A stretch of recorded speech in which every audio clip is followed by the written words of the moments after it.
اللہ اور بندے کے اسرار۔ دوستو، ہم سب کون ہیں؟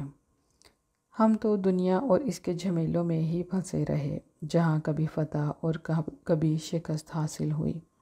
لیکن ہم میں سے کچھ لوگوں نے وہ رستہ اختیار کیا جو سیدھا اور حق کا رستہ ہے۔ اس دنیا میں ہم دو جسم لے کر آتے ہیں، مادی اور اثیری، یا جسم کثیف اور جسم لطیف۔ یہ دونوں ایک دوسرے میں ایسے داخل ہیں جس طرح دودھ میں چینی۔ جسم لطیف یا پھر روح ایک مستقل چیز ہے اور مادی جسم اس کا محض ایک خول ہے۔ انسان اس مٹی کے وجود کے ساتھ اوپر نہیں اٹھ سکتا مرنے کے بعد، اس لیے اس مٹی کے وجود کو اتار کر یہیں پھینک دیا جاتا ہے اور قبرستان میں کسی قبر میں دفنا دیا جاتا ہے۔ پھر حیات روح میں منتقل ہو جاتی ہے اور اپنے اعمال کے حساب سے مقام حاصل کر لیتی ہے۔ دوستو، ہمارے پیدا ہونے کا مقصد خدا تعالیٰ کی پہچان ہے۔ اللہ پاک نے انسان تخلیق کیا اور فرمایا، مجھے تلاش کرو، میں ایک چھپا ہوا خزانہ ہوں۔ انسان کا خود کو پہچاننا دراصل خدا کی پہچان ہے۔ پیارے دوستو، اللہ پاک نے قرآن مجید میں انسان کی حقیقت وضاحت سے بیان فرما دی ہے۔ آدم علیہ السلام کا قصہ انتہائی غور طلب ہے۔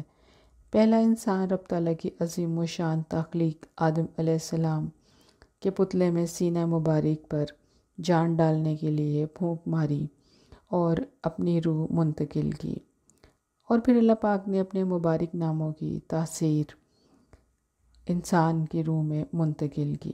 پیارے دوستو، روح میں چھپے راز ہی اصل کہانی ہے۔ انسان کے اندر روح کی صورت میں ایک خزانہ ہے جو مادی حواسوں کی نفی کر کے ہی ہاتھ لگے گا۔ روح روشنیوں سے بنا ایک لطیف وجود ہے، اور قصہ آدم اور ابلیس قرآن پاک میں 7 مختلف مقام پر بیان ہوا ہے۔ اللہ تعالیٰ کا علم یہ کہتا ہے کہ فرشتوں اور ابلیس کو آدم کے سامنے سجدہ ریز ہونا چاہیے، جبکہ دوسری جانب ابلیس کی کم علمی یہ کہتی تھی کہ وہ آدم سے بہتر ہے کیونکہ وہ آگ سے پیدا کیا گیا، جبکہ آدم کو مٹی سے۔ جناب، یہاں وہ دھوکے باز خود دھوکہ کھا گیا۔ وہ سب سے بڑا دھوکے باز خود انسانی جسم سے دھوکہ کھا گیا۔ ابلیس حضرت آدم کے جسمانی وجود کو ہی مکمل انسان سمجھ بیٹھا تھا، حالانکہ اللہ پاک نے حضرت آدم علیہ السلام کو سجدے کا حکم اپنی روح ان میں پھونکنے کے بعد دیا۔ روح پھونک دینے کے بعد وہ پتلے سے اشرف المخلوقات ہو چکے تھے، لیکن ابلیس یہ سب نہیں جانتا تھا۔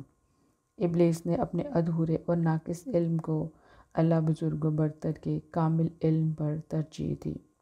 ابلیس اپنے علم کی حدود کو نہ پہچان سکا، اور ابلیس نے اپنی کم علمی کا اعتراف بھی نہ کیا۔ ابلیس نے اپنے علم کو خدا کے علم سے بہتر جان کر تکبر کیا، اور اس نے خدا کے علم کو خالی از حکمت سمجھ کر تکبر کیا۔ دوستو، ان باتوں پر غور کیجیے گا، خدا کے راز آپ پر ضرور آشکار ہوں گے۔ اور اللہ پاک کا وعدہ ہے کہ جس نے رائی کے دانے کے برابر بھی میری راہ میں کوشش کی، میں اسے ضرور ملوں گا۔